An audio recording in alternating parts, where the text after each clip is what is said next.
जुम्मे को कोयटा से लॉन्ग मार्च रवाना होगा। मुख्तलिफ अजला से होते हुए तारीखी शहर ज़ोब आएंगे। साबिक डिप्टी स्पीकर कौमी असम्बली कासिम सूरी का ऐलान। ज़ोब में जलसे से खिताब में कहा कि यकीन है कि ज़ोब के गयूर अवाम हकीकी आज़ादी मार्च में शरीक होंगे। आने वाले जुम्मे के दिन इंशाअल्लाह कोयटा से हकीकी आज़ादी मार्च शुरू होगी बलूचिस्तान की। हम इंशाअल्लाह कोयटा से कुशराक और खाने ज़ोई नफर ज़ोई मुस्लिम बाग किला से फ्लास होते हुए आपके इस तारीखी शहर ज़ोब में आएंगे।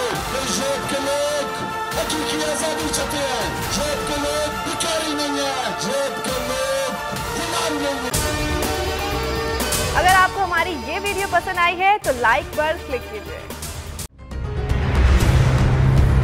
कप्तान का हकीकी आजादी मार्च, बोल न्यूज की खुसूसी कवरेज।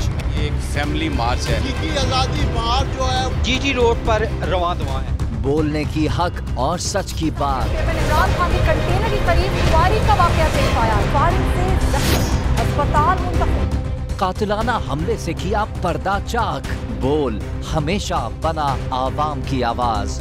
को वेलकम देगा आज़ादी मार्च के लिए। बहुत अच्छी कवरेज की है। ये मार्च की तो जबरदस्त कवरेज।